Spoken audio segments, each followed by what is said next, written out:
Hello, everyone, and thank you for joining us this evening. My name is Adriana. I am a MACMO librarian, but today is we have two special guests from the Department of Mental Health with LA County. And we have the two clinicians that will help, to help define terms and provide tools, resources for parents, caregivers, and allies to support lesbian, gay, bisexual, transgender, and queer LGBTQ plus youth. Tonight, we have our two presenters, Dr. Rebecca Gitlin, and she is a licensed psychologist. She currently serves two dual roles with LGBTQ plus specialist and the women's and reproductive mental health specialist. And then we have Brian Navarro. He is a licensed clinical social worker and a mental health first aid trainer. So please take it away. Thank you so much. I will go ahead and share my screen. We want to thank the LA County Library for inviting us here this evening.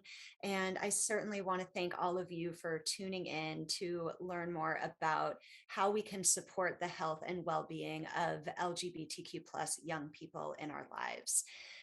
So we will go over kind of a broad overview. I know that many of you may be coming in here with lots of questions about how to advocate within the school environment, what to do about bullying with social media, etc. And unfortunately, we only have an hour together. So Brian and I will be going over kind of a broad overview of key concepts and practices for you to keep in mind. And then we will happily dive more into specific topics of interest during the Q&A, and also have lots of resources to share with you so you can continue learning on your own after this evening. So my name is Dr. Rebecca Gitlin. You'll see next to my name the words she and her in parentheses. What that means is that my pronouns are she, her, and hers. And if you're not super familiar with folks introducing themselves with their pronouns, what that basically means is that I am asking you to use those pronouns, she, her, and hers, when you refer to me in the third person. And so, Brian, I don't know if you want to unmute real quick so you can just quickly introduce yourself. Hi, folks. My name is Brian Navarro. I'm a licensed clinical social worker with the Department of Mental Health, and my pronouns are he, him, and his. Great.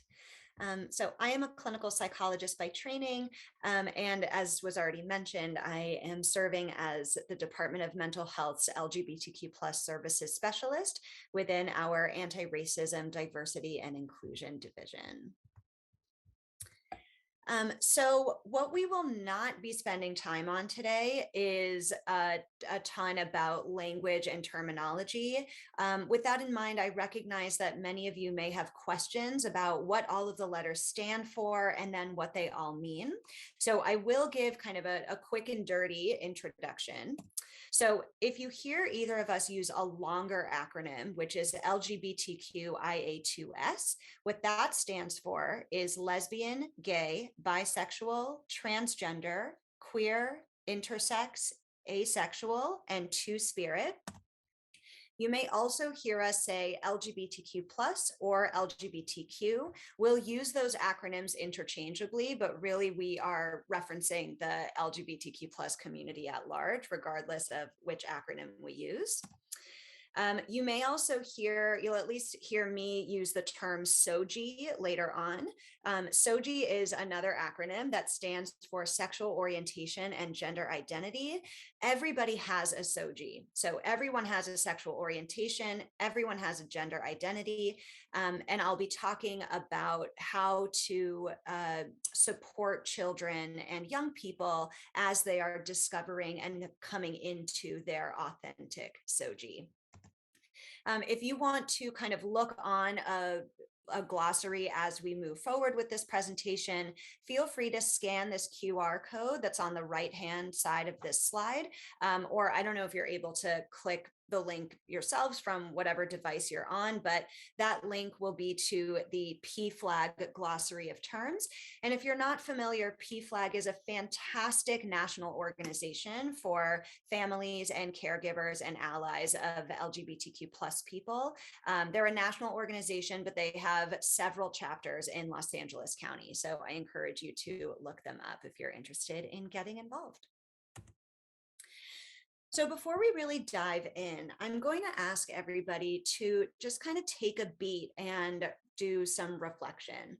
So, despite all of the changes that our society at large has experienced, especially I think in the last 20 to 30 years when it comes to sexuality and gender, we all grew up, I'm assuming, during a time when, there were maybe some different ideas around gender and sexuality. And the earliest messages and beliefs that are instilled in us when we are young often tend to stick around, even if kind of in the front of our brain, we've changed our minds and changed our perceptions. Some of those earliest messages still kind of lie somewhere in our gut or in the back of our brain. And we all have biases, and those biases all have an impact on the way we understand ourselves, the way we understand each other, and the way we kind of believe and act toward sexually and gender diverse people. So I'm just going to ask you to kind of take a moment and reflect on some of the thoughts and beliefs that you might be coming into this space with.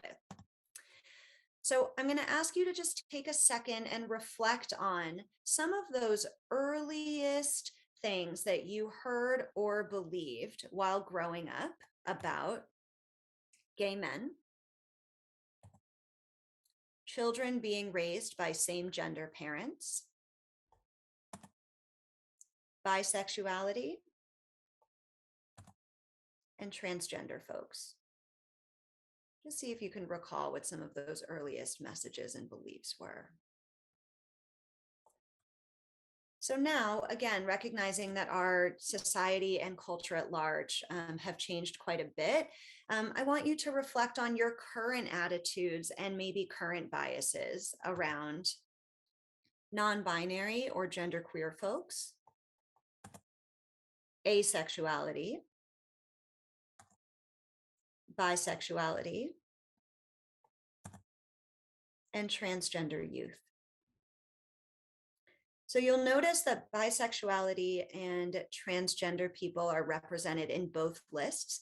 There's a reason for that. And that is, even as we have seen broader beliefs and systems change quite a bit when it comes to many aspects of sexual and gender diversity, we do continue to see really elevated rates of discrimination and dismissal toward bisexual communities and transgender communities, which is why I ask all of us to continue attuning to the specific biases we may have toward bisexual people and transgender people as we move forward in this work.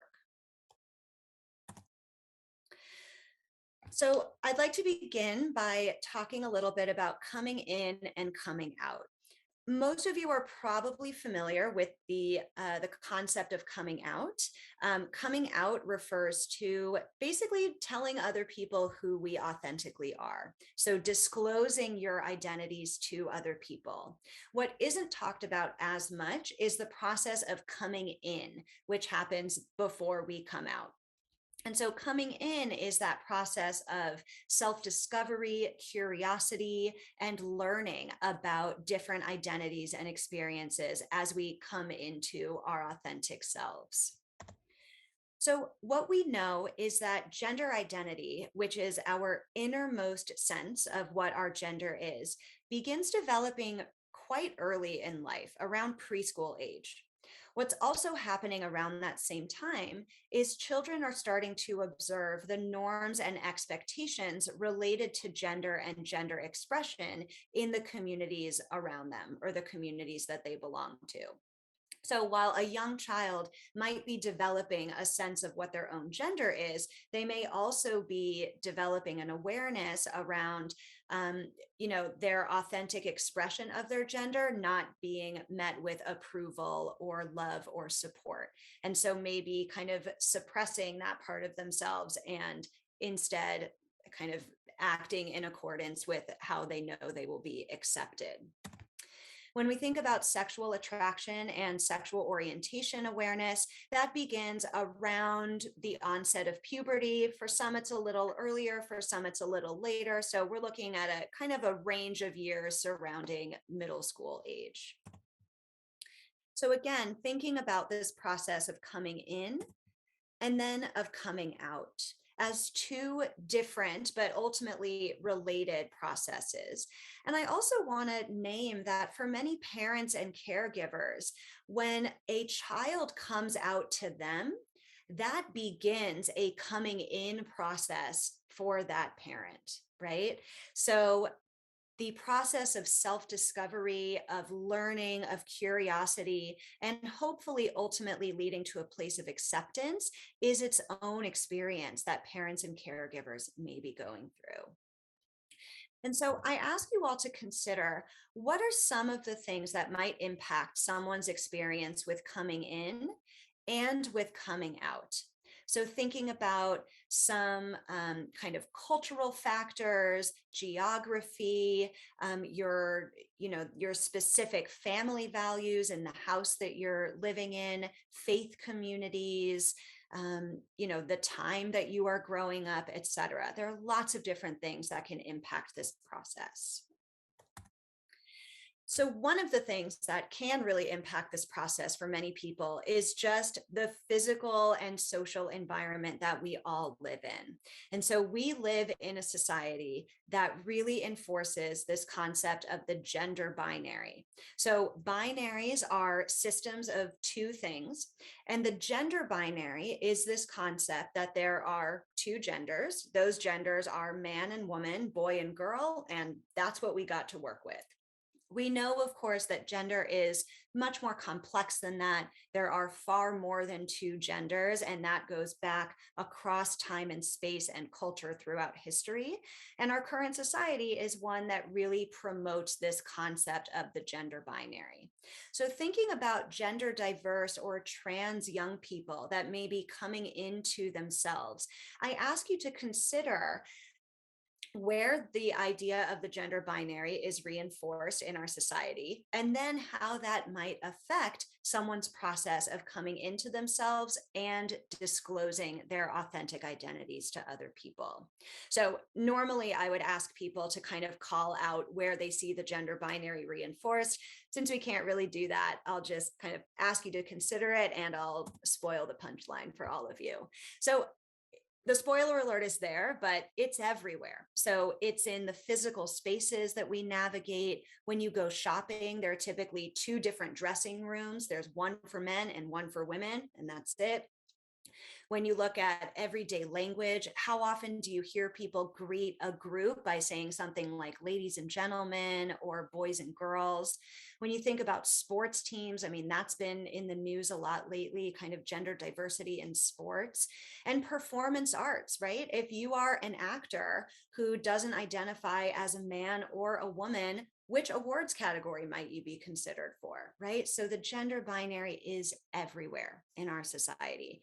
And it really has an impact on the health and well-being of gender diverse people and gender non-conforming people who are coming into their authentic selves and trying to live authentically. Which brings me to gender dysphoria. So gender dysphoria is a diagnosis that's within the DSM-5, which is kind of like the diagnostic manual that, that mental health clinicians use to make diagnoses. It is a highly controversial and I think problematic diagnosis. So I'm not here to talk about gender dysphoria as a diagnosis. I'm here to talk about it as an experience. So gender dysphoria is the discomfort or distress that's associated with a mismatch between someone's sex assigned at birth and their authentic gender. When I say sex assigned at birth, what I'm referring to is when a baby is born, typically, medical professional looks between the baby's legs, and depending on what they see, they will say, it's a, and then whatever the last word of that sentence is, usually aligns with an M or an F, and that goes on the baby's birth certificate, and that is their sex assigned at birth. And so someone's authentic gender may be different from what is listed on their birth certificate. And so for folks who have a different authentic gender than their sex assigned at birth, they may experience discomfort or distress associated with that. Experiencing gender dysphoria often shows up alongside. It's not caused by these things, and it doesn't cause these things to happen, but it often is associated with stigmatization, discrimination, and victimization, and elevated rates of psychiatric distress and suicidality. With that said, I really want to emphasize that gender dysphoria is not psychopathological in and of itself. In other words, it is not a mental illness, but what it really reflects is the interaction between someone who's just trying to live their life and the sociocultural environment that they're navigating.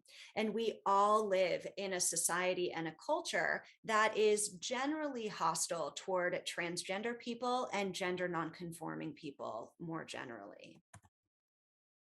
And so the distress that is associated with gender dysphoria can be triggered by this experience called misgendering, which basically means being addressed as or referred to as the gender that is not actually your authentic gender. And so this can happen by calling someone the incorrect name, by using the incorrect pronouns toward them, or other kinds of assumptions that we make in our language with how we greet people, or how we kind of refer to different activities or body parts that someone may or may not have, and people may make incorrect assumptions. And so this brings us to the importance of supportive environments. So while an unsupportive environment might be one that does not recognize or affirm or even try to know what someone's authentic gender is, a supportive environment can really support or bolster the overall health and well-being of LGBTQ plus people and reduce some of those disparities, some of those elevated rates of psychiatric distress that we often see in these communities. So low levels of family acceptance for LGBTQ plus young people is associated with a 3 times higher likelihood of thinking about or attempting suicide. And on the flip side of that, family acceptance during adolescence serves as a protective factor against psychiatric distress and suicidality. LGBTQ plus youth who have at least one accepting adult, doesn't have to be a parent or caregiver, could be a teacher, could be a librarian, could be a therapist, could be anybody, but it would be great if it were a parent, but with at least one accepting adult, we're 40% less likely to report a suicide attempt within the past year. And this last point, I always come back to. It gives me so much hope for what our future can offer us in terms of mental health disparities. Transgender children whose families affirmed their authentic gender from the get-go are as psychologically healthy as their cisgender peers. So some of you may already be aware of some of the really alarming rates of suicidality and suicide attempts among transgender youth. And so we can really connect that to how unsupported so many trans youth are in their younger years. And now we have data to support that when we affirm people, we start to see those really alarming rates go down. Which brings me to some of the things that parents and caregivers can do in the home to support young people in coming into themselves and coming out in their daily lives. And so the data that I'll be sharing with you comes from the Family Acceptance Project. So the Family Acceptance Project is an initiative out of San Francisco State University. And what they looked at were behaviors that parents and caregivers implemented in the home and then health-related outcomes for their LGBTQ plus children over the course of adolescence and young adulthood. So they really made the link between parent and caregiver behavior and young people's health later on. And so some of these core assumptions I think are really helpful to remind ourselves of as we start to kind of digest some of this data. So the first two is families love their children and want them to have a good life. And many rejecting behaviors are motivated by care and concern. Sometimes when we hear about some of these rejecting behaviors, we can make assumptions about the parent's intention behind those rejecting behaviors. But most of the time, it's really motivated by wanting to care for your kid, wanting to protect them, right? Families' behaviors occur within a specific sociocultural context, and every family has their own sociocultural context. Many families may view their own lack of knowledge about SOGI as sources of inadequacy, disempowerment, or shame. And so we really want to make sure that we can support and lift up parents and caregivers that may be struggling. And families can benefit from learning about the consequences of their behavior, which is why we're all here tonight. So the other thing to know is that responses to a child's SOGI, sexual orientation or gender identity, exists on a spectrum, right? So there's highly rejecting on one end, highly accepting or supportive on the other, and then there's a whole range in between. There's also a dose-response relationship with rejecting behaviors and later health risks. What I mean by that is the higher the dose of the rejecting behaviors, the higher the risks of negative health outcomes later on. And the good news is rejecting families tend to become less rejecting over time. And a big component of this is access to accurate information about LGBTQ plus communities. So again, want to lift up all of you for being here tonight and joining in this learning with us. So when we think about rejecting and supportive behaviors, these are some of the specific behaviors that they identified with the Family Acceptance Project. So the first is hitting, slapping, or physical abuse. These are rejecting behaviors, of course, pretty obvious. Being forced to leave the home, also pretty obvious as a rejecting behavior. Verbal harassment or name calling, attempting to change a child's SOGI, which is something that is now banned in mental health settings in California for young people, but does still unfortunately happen either in the home, in some faith institutions, or other kind of non-healthcare environments. Exclusion from family activities, blocking access to LGBTQ plus friends, events, and resources, blaming a child for maltreatment related to SOGI. This is one that I think there are some subtleties to point out. So one example of this is, let's say there's a child who is gender nonconforming and wearing nail polish to school, and they're getting kind of harassed or bullied by their classmates because they're wearing nail polish. And the parent may say to that child, you know, if you just wouldn't wear nail polish anymore, you wouldn't get bullied so much. So maybe don't wear nail polish. We can hear how that statement is motivated by care and concern and wanting to protect their child.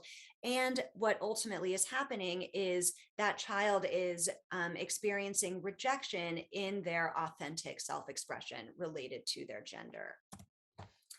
And making the child keep their identities a secret. So an example of this, again, motivated by care and concern, but ultimately is rejecting, is something like, you can talk to me about your identity, but do not tell dad or do not tell grandma, right? Again, motivated by care and concern, and ultimately is a rejection. Supportive behaviors include talking with your child openly about their SOGI. This is a big one, expressing affection and love when your child tells you who they are. Supporting and advocating for your child, even when you feel uncomfortable. Connecting your child with LGBTQ plus adult role models. Requiring that other family members respect your child's SOGI. Bringing your child to LGBTQ plus organizations and events. and welcoming your child's LGBTQ plus friends and partners into the home. So let's first look at rejecting behaviors and the health outcomes that are associated. So the first two, which are in bold font, those were considered highly rejecting behaviors, again, kind of obvious. And then the other ones are considered moderately rejecting behaviors. So for LGBTQ plus young people who are coming from homes where they experience highly rejecting behaviors, some of the outcomes that they found were that they were more than 8 times as likely to attempt suicide compared with LGBTQ plus young people who did not come from highly rejecting homes. Nearly 6 times as likely to report high levels of depression, more than 3 times as likely to engage in problematic or illicit substance use, and more than 3 times as likely to engage in behaviors that put them at higher risk for HIV or other STIs and STDs. With supportive behaviors, we see elevated positive health outcomes during adolescence and young adulthood. So some of those positive outcomes are higher self-esteem, closer relationships with family and caregivers, belief that they can be a healthy and happy adult, and better overall health. So not just mental health, but better health overall. And when we think about some of the basic needs that human beings have when they're growing up, and the basic needs that we have from our parents, our guardians, and our caregivers, this relationship kind of makes sense, right? Children want to be seen, they want to be validated, they want to be supported in who they are and in their process of self-discovery as they explore who they are and who they want to be as they grow into themselves. And so the key here is to really understand the distinction between someone's thoughts and beliefs and then the behaviors that a child may experience. So family values in general, I think, are a great thing. And I think it's important for us to be thoughtful about the ways in which some family values, specifically some cultural or religious beliefs, may be at odds with a child's SOGI. And the main message here is to really focus on the behavior. So notice that the Family Acceptance Project did not give us any data on how parents and caregivers felt about their child's SOGI and health-related outcomes. It was the behaviors that a child experienced by their parents and family and caregivers. And so when we implement supportive behaviors and support our children, it helps them build up self-worth and self-esteem. Depending on what your thoughts and feelings are about your child's SOGI and your relationship with your child and your child's age and their own kind of self-worth and self-esteem right now, maybe it would be appropriate to share authentic feelings with your child. But again, I would really exercise thoughtfulness around that. And really, parents and caregivers need and deserve space to process the thoughts and feelings that may come up around their child's SOGI. It is totally normal, really, especially given the society that we live in, for parents to be worried, maybe even to be sad, to be anxious, or even to be angry when their child comes out to them, right? They may not know what to do, and they may not know how to support their child. They may not know how to get support for themselves. And so parents deserve space to process some of those difficult thoughts and feelings, and kids deserve to be supported in coming in and coming out. And so support for parents and caregivers includes learning about LGBTQ plus identities and experiences, which you're certainly doing part of that by joining us this evening, and finding support and building community with other parents who also have LGBTQ plus youth in their lives. So I've shared some resources that will be shared with all of you after tonight. And some of the resources that I've shared include support specifically for parents and caregivers. So with that, I will pass it off to my esteemed colleague to switch gears and talk a little bit about social media.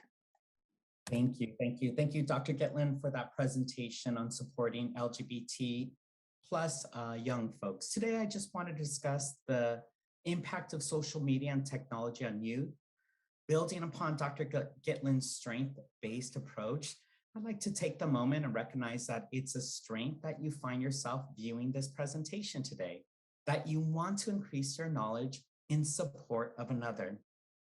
I'd like to build upon some of the supportive behaviors identified by Dr. Gitlin. She used words like talking, expressing, supporting, connecting, and welcoming.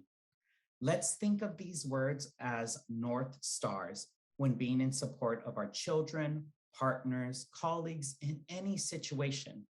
That type of mindset creates a strong foundation from which we can help navigate the pros and cons of social media and digital technology. Let's start off first by reflecting and assessing your relationship with social media on your devices. Take a moment to think about your relationship with social media and your device. Do you use your device to perform your work or job? How many hours do you spend on them? How many hours do you use your device or social media to connect, relax, chill? Are you on your smartphone or an app when you're with your friends or family? What do you love about social media on your smartphone? What are your favorite social media platforms and why? Where has social media been good for friendships and other relationships? Does social media help you connect and stay connected with friends and family? Now let's think about what you dislike about social media. Could you describe a situation where you felt a negative side? Maybe you weren't invited to an event and saw a picture of your friends hanging out at the party that you weren't invited to. Maybe the image you posted gets less likes or less shares. How does this affect your self-worth? How is this making you feel more anxious, depressed? I think these are some important questions to ask when starting conversation about social media. Research in the effects of social media on young folks is a moving target. What I use may be different than the platforms young folks use. I'm reminded by my niece that the Facebook is for old folks.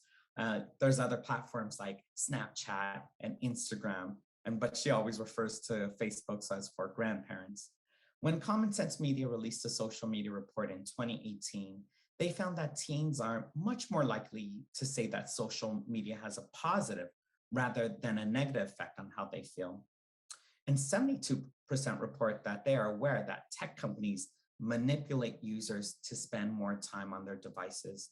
I think this is hopeful that our youth have a better understanding that companies have algorithms, that they're trying to make money off of us. And I think this demonstrates that there is some level of awareness of that. The notion that digital screen engagement decreases adolescents' well-being has become a recurring feature in public, political, scientific conversations. However, a study conducted found little evidence for substantial negative association between digital screen engagement and adolescent well-being in a study released in 2019. Check in, communicate, strike a balance. If you see something, say something. If you notice a change in mood, behavior, or appearance that has you concerned, check in, start a conversation. We know teens with low social, emotional well-being experience more of the negative effects of social media than kids with high social, emotional well-being. However, these youth still report feeling better about themselves rather than worse. Strike a balance. Recognize that there are many benefits to social media and digital technology. It may be easier to focus on hours offline rather than managing and controlling how much time our youth spend online. Next slide, please. Be mindful that you and your child's social supports, connections, school, work can exist online. We know some of the benefits of social media and digital technology are socialization, community, education and digital learning, access to information, sense of independence and youth's growing autonomy, and access to crisis services. However, I think our gold standard is connection, real face-to-face connection. I think a tip for managing social media is working on being present and in the moment. Let's start as an example. Place devices and apps down when eating with others or when attending where an attention is required. Consider turning off notifications except for people, and consider charging your phone outside of your room to promote better sleep hygiene. A personal rule for myself is, and recommendation is really not to have screen time 60 to 30 minutes before going to bed. Gives yourself time, your mind to rest, to prepare to rest, and often putting your phone outside of the bedroom where it's charging in separate locations can promote better sleep. I think meaningful connection is something we strive for. Let's use our devices to connect with each other. Sometimes texting, emailing can be a chore. Pick up the phone and call someone, or set up a hangout session with a buddy. Once again, I think what we're brought to think about today is about expanding our horizons, learning a little bit more about a technology that's ever moving, right? And how we can support our young folks. Be gentle with yourself and with your children. Maintain love and connection as your guiding star through all things difficult. Just wanted to touch a little bit about social media and leave some time for us to share some resources and to open up a question and answer. But that's all I wanted to talk about for today. Back to you, Dr. Gitlin. Great. Thank you so much, Brian. You know, the other thing that I think about with social media and LGBTQ plus young people especially is, you know, many times social media or the internet kind of at large can be an incredible resource of connection and information. You know, it may be less true in a place like Los Angeles, but you know, for many LGBTQ plus young people, having kind of face-to-face connection with other LGBTQ plus young people is really hard to find, you know, for a huge variety of reasons that I'm sure we can all think about here. And so many times people are using social media as a way to meet other young people who have similar experiences. There's also a lot of shared information online, particularly for transgender youth, about gender affirming medical care, about different types of gender affirming resources, how to talk to parents, how to talk to teachers, how to talk to you know, folks that you go to school with, etc. And I mean, I have just heard from so many LGBTQ plus young people how the ways in which online spaces have really been kind of lifesavers for them. Yes, there is also this other more worrisome side of social media and of the internet more broadly. And, you know, in the interest of kind of building on this strengths-based approach to thinking about our relationship with the internet, as we are supporting and caring for LGBTQ plus young people, I just wanted to raise that point as well. Thank you, Dr. Caitlin. Really makes me think about the effect of finding your people, right? That normalization effect that has on your psychological condition, right? So that, right, creating those spaces where people can connect and really find other people just like themselves has a definite positive effect on our emotional well-being, right? So thank you for pointing that out, right? That we definitely do find support and kinship, right? In spaces oftentimes where we might be isolated, or even in that process of coming in, right? Being able to get some knowledge about some of the experiences that we're having and that others may be having. Absolutely. So, you know, we just had one more slide, and it is oh, no, that's not true. We have 2 more slides. I wanted to share with all of you, speaking of social media and other ways of digital entertainment, ways that you can continue to learn more. So first, I did want to give you all some resources for different hotlines that you can save for yourselves, share with some of the young people in your life. The first is the kind of generic DMH helpline, and this is for anybody and everybody of all ages living in LA County. We have a crisis hotline, a warm line if you just need someone to talk to.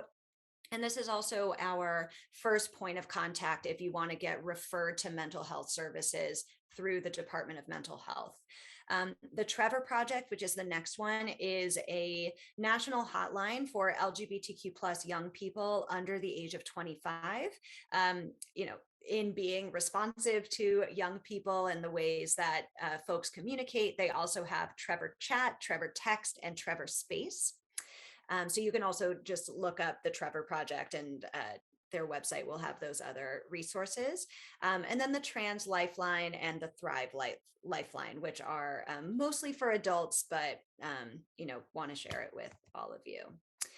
If you're interested in some kind of movies or documentaries or series that can help you learn more about these diverse communities, wanted to suggest a few that are available on some streaming platforms. So Pose, which is a series, Disclosure, which is an incredible documentary on trans representation in the media, Generation, and Moonlight.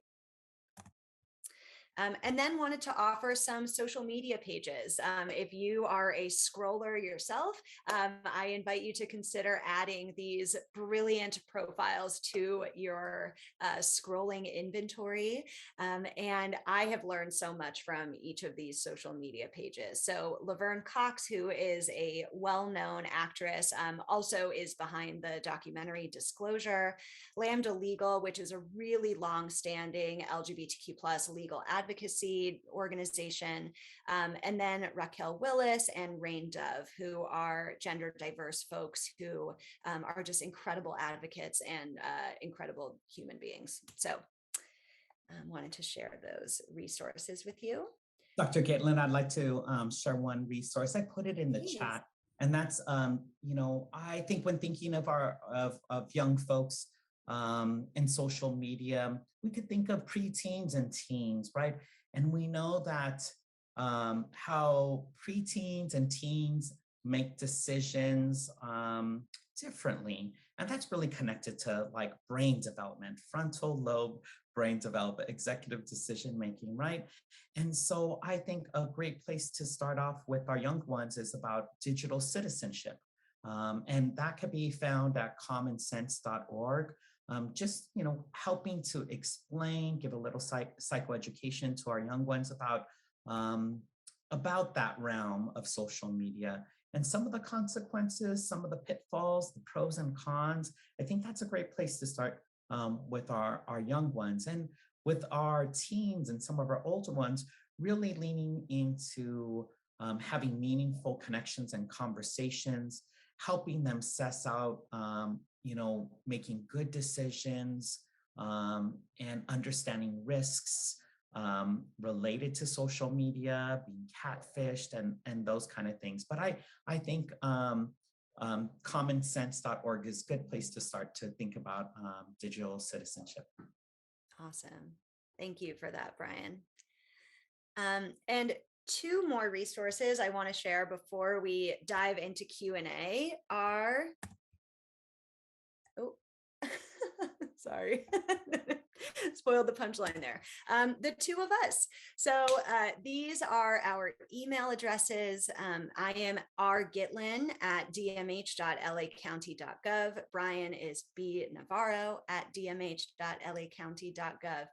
Please feel free to reach out if you have specific questions or if there are resources that you want us to remind you about that maybe you remember hearing a name and then just wanted to know what the exact name of the organization or website was. Please feel free to reach out. And we can also put those in the chat in case you're kind of scrambling to take a picture of this slide. So with that, I'm going to stop sharing my screen and would love to open it up for Q&A.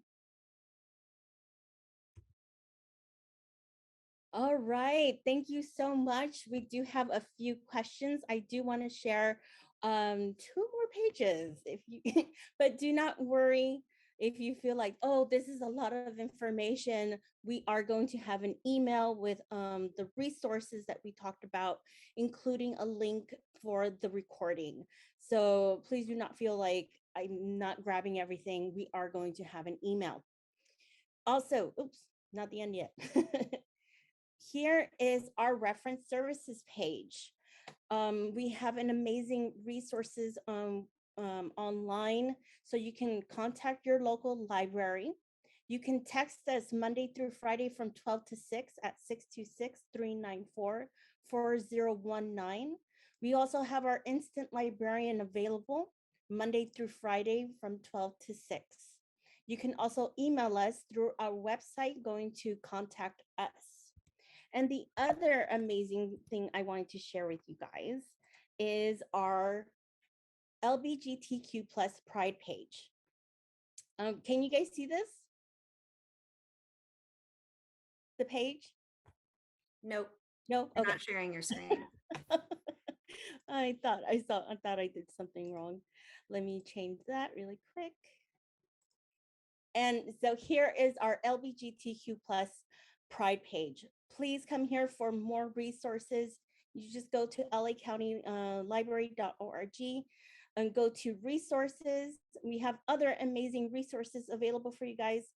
But here is our welcome page, all of our programs, YouTube videos that we have done in the past, book list, our database, other website and organizations. So please visit us here. But again, thank you everybody for joining us today. We will have an email with a survey. We would love to hear from you guys, but I will not hold you guys any longer. Let's get our Q&A started. And let me stop sharing too. Oh, that thing moved. All right. So our Q&A, who is our first question? All right. Do you see in the near future to enforce training like this for social workers or in schools? How about an elective course in high school? So how do you envision this type of information in the near future? Dr. Gitlin, can I take a stab at it? Please, yes. You know, I think Mr. Menendez, Gustavo had asked this question, and today I just had the opportunity to be in a training that actually addressed this. And in the chat, I put the link to that. DMH has a public partnership with UCLA. And part of that partnership is to increase knowledge in the community, right? For helpers like you out there. And trainings are free. They'll be virtual. Sometimes they'll be scheduled where the trainer is on a virtual platform. But I think that might be a way to, one, increase our knowledge a little bit about social media. As a social worker, assessing the risk of our youth in social media, right? Because there's also mandated reporting laws connected to that. So I just wanted to make that that little spiel about that link right there, and I'll pass it to you, Dr. Gitlin. Yeah, I mean, first of all, I really appreciate you elevating that idea. I would love for this to be kind of standard information that folks get when they are entering the social services professions, including teachers, including counselors, social workers, et cetera. I will say that within our LA County departments, I'm really starting to see a lot of expansion in this. And, you know, LA County is a humongous entity and, you know, group of independently operating departments. And so each department is kind of on their own journey to learn more about SOGI and about sexual and gender diversity. But I'm seeing this happen kind of now. I mean, I know, for example, with the Department of Children and Family Services, they have an LGBTQ champion network. They are all required, all of their social workers, to go through an LGBTQ toolkit training. And we are starting to roll out similar initiatives within the Department of Mental Health. So, I think we're kind of living it right now, which is just incredibly exciting.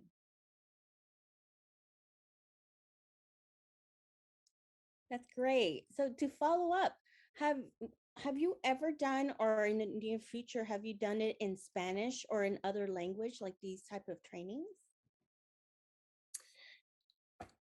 I have not. My Spanish is not nearly good enough to do that, but I do know that the Department of Mental Health has Spanish-speaking clinicians who could definitely do justice to this content. And if you go online, there are also some resources you can access that are in Spanish, including the Family Acceptance Project. When you check out their website, they have tons of free resources that you can access in multiple languages. So English, Spanish, I want to say Korean and Mandarin, and maybe some other, like some of their resources in other languages as well. So there's written material, there are videos in Spanish, and the resource that Brian just mentioned, the Wellbeing for LA resource, has some printable tools that are in Spanish as well. And I just dropped that link for the Family Acceptance Project in Spanish, and that link for you. Thank you. Okay, so I am wondering at what point age would be introduced the idea of pronouns and gender terminology to young children? Yeah, good question. It's a question that I get a lot. Um, you know, I think when a child is aware of, boys and girls, they can be aware of gender diverse identities as well. When a child is aware of, people being romantically connected, people being married to each other, they can also be made aware that those types of romantic and intimate partnerships can look lots of different ways. And when young people are learning about kind of English grammar and pronouns, they can also learn about gender pronouns. So with that in mind, I'm going to share one more resource. I might share more than one resource. Let's be honest with ourselves, but I will at least share this resource with you right now. This is a guide from welcomingschools.org on different ways to define some of these concepts with elementary school age kids. So, of course, we're not going to use terms like one's innermost sense of their gender with a 7-year-old, but you may say, do you have a sense, like, do you feel like a boy? Do you feel like a girl? Do you feel like both? Do you feel like, neither, like someone else, something else? Like, how do you understand like yourself as a boy or a girl or something else?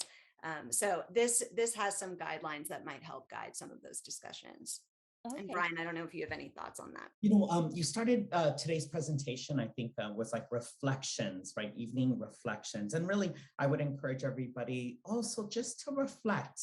When you first had thoughts that you were a boy or that you were a girl, or maybe neither that, non-binary, but, I bet it started quite early, and I would imagine that it was around 3, 4, or years old that you knew that you were already identifying with a certain gender, right? So I would think, on that reflection to really think about that time. And the more we begin to normalize the language of inclusivity, right? That we really just create that space for our young people to really begin to lean into themselves.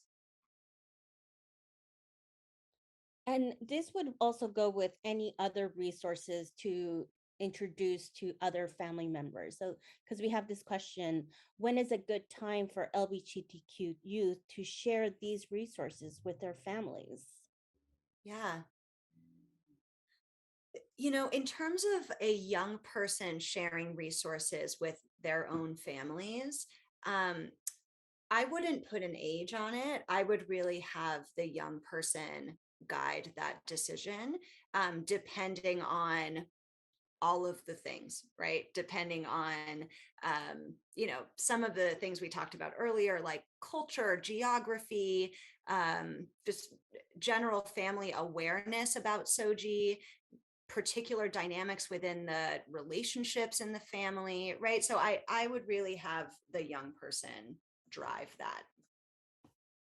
Dr. Gitlin had mentioned that that moment of the individual coming out also begins that coming in experience or part of that experience, right? So like cart before the carriage type of situation that, you might have a sense, but maybe that youth, that young individual is not at that place of coming into that sense yet. So really taking the lead of your youth or your loved one to have that conversation or begin that conversation, but also having that sense that you're ready to support that conversation, right?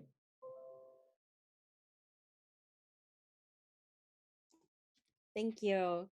So we did talk about safe places, and that also includes like online. And we have this question about finding safe websites for young youth to meet other people who share the same things as we do. So if we want to meet other gay people or other lesbians or other people who are non-binary, are there websites that are considered safe?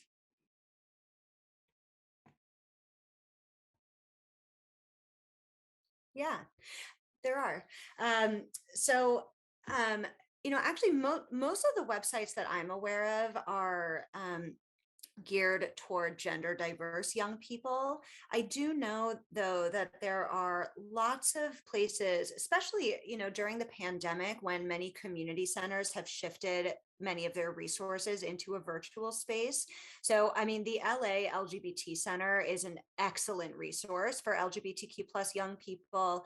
If you live further down in LA County, the LGBTQ Center Long Beach is another resource. They have several virtual support groups for LGBTQ plus young people. There are also some organizations that kind of host kind of talking circles or support groups for LGBTQ plus young people, like Penny Lane Centers has a program called Embracing Identities for LGBTQ plus young people. There is the Wall Las Memorias Project. There's also, and they actually recently kind of are stopping their direct services, but a great informational site is the We Exist program through Tarzana Treatment Centers.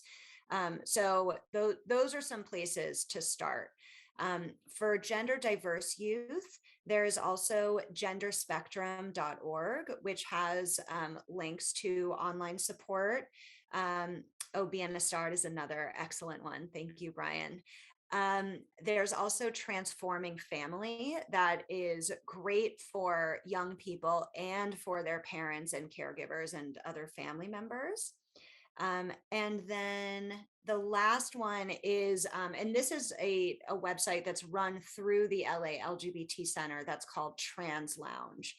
And so for that, someone would need to create a free account. So there's kind of like a vetting process that happens before you can access all of their services, but they have lots of online groups and informational sessions and things like that for gender diverse people of all ages, really, including youth specific programming.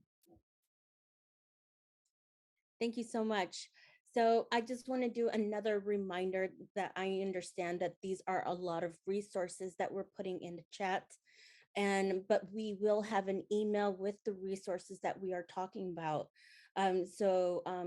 Please make sure to look out for it in your email, in your inbox. It'll be LA County Library. If anything, as I said, you can contact us, let us know that you were part of this program, but you did not receive an email. But we are available for you guys to reach out to us if you want these informations. We want you guys to have this information as well. So again, thank you everyone for your questions. We are we are on it. All right, so we have one question about stepping in, like how do we step in and be a source of support without overstepping? So I know sometimes we can feel like we're walking on eggshells. And so how do you walk that line where we can show support without overstepping on like a boundary?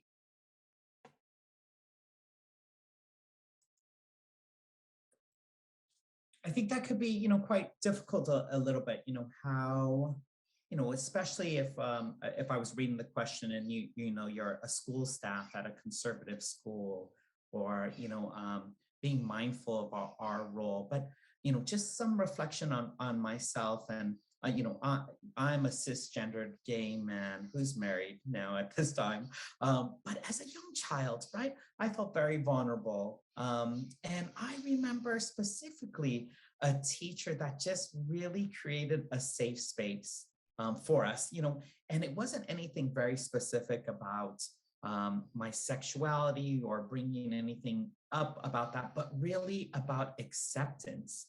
And that acceptance of me, I mean, without question, just really as a student, had tremendous effect on how I navigated sometimes difficult situations in school, that I knew that there was this person that still found value in me. And that if there were difficult times or risky situations, that I had a supportive network, a supportive adult really to confide into and get advice. So really, thinking about how you can be supportive and creating those spaces for youth and in specific. Yeah, definitely. I think, to build off of that, some of the things that we want from our teachers generally, curiosity, investment, support, right? And especially I think curiosity, support, and not making assumptions about your students' sexualities or gender can really go a long way.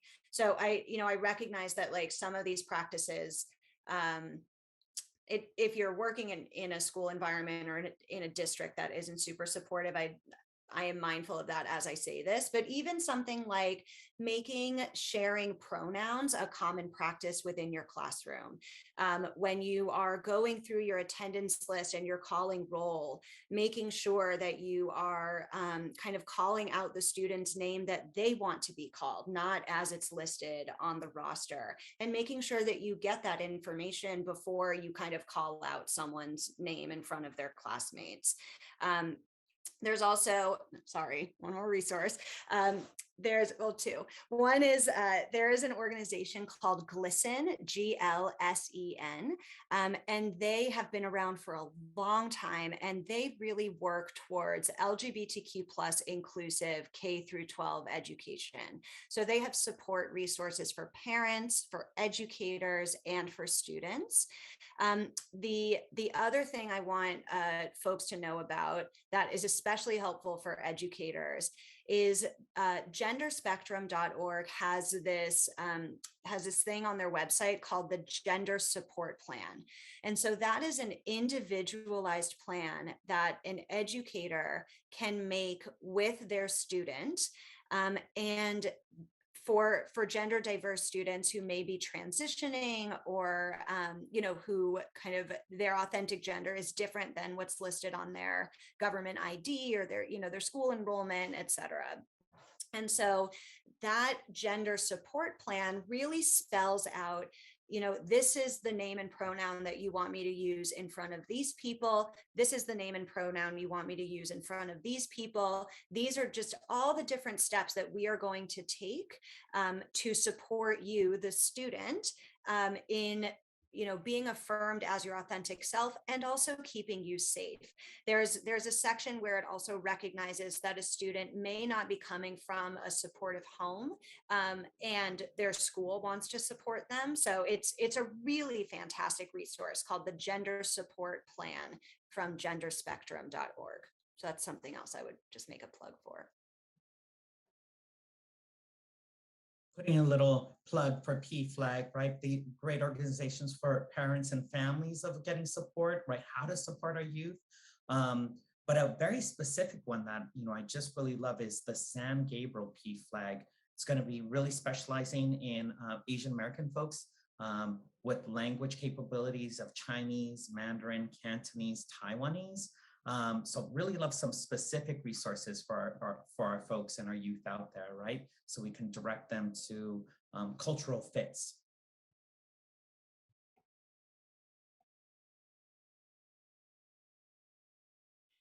Thank you. I also wanted to do another plug. Like with LA County, a lot of my coworkers will have buttons telling me on their lanyard their pronouns.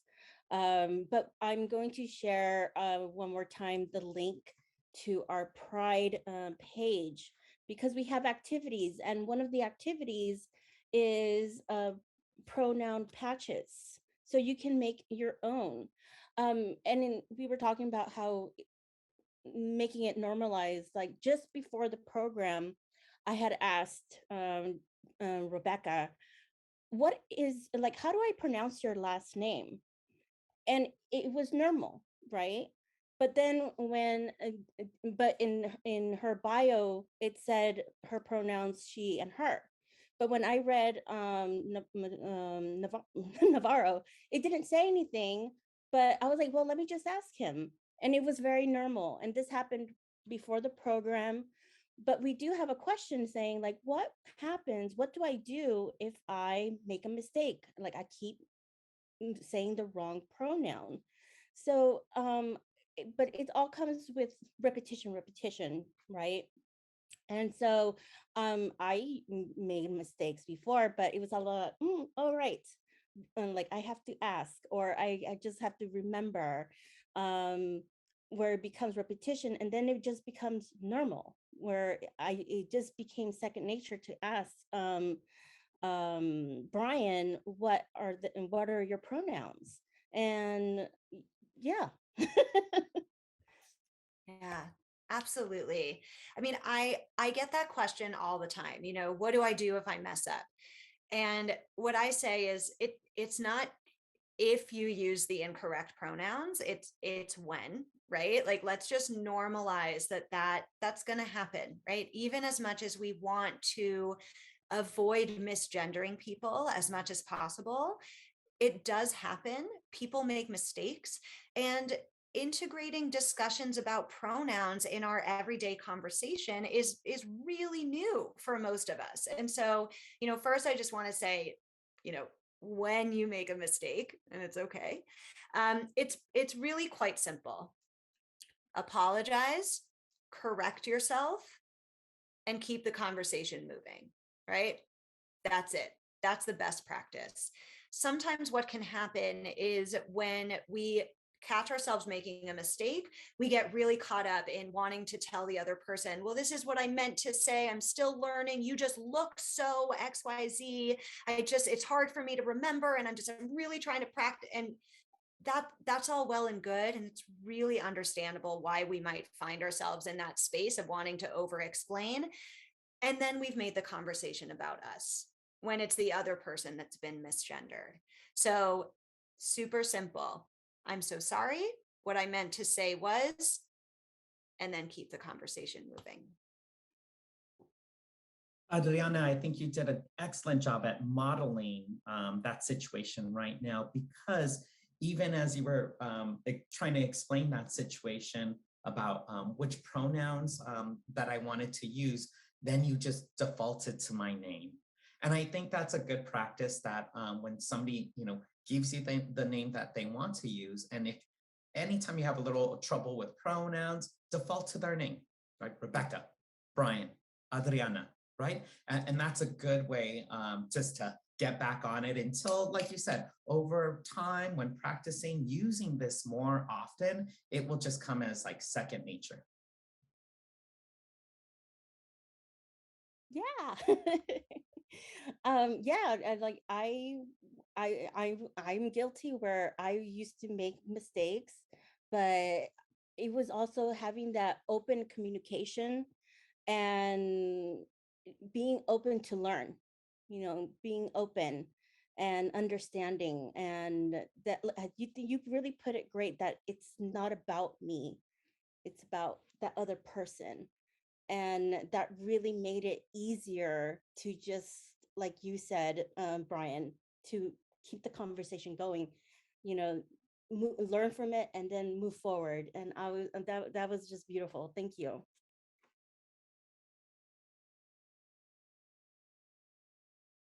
And looks like that was our, oh no, I think there's one more question. Oh, it's not a question. But again, I want to thank everyone who submitted questions in the chat and the Q&A. This is why we're here. We want to hear from you guys. We want to share all of these amazing resources.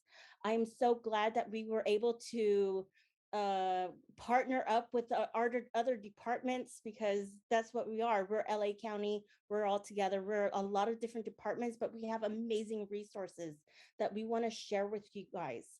So thank you all for joining us this evening. Thank you, Rebecca.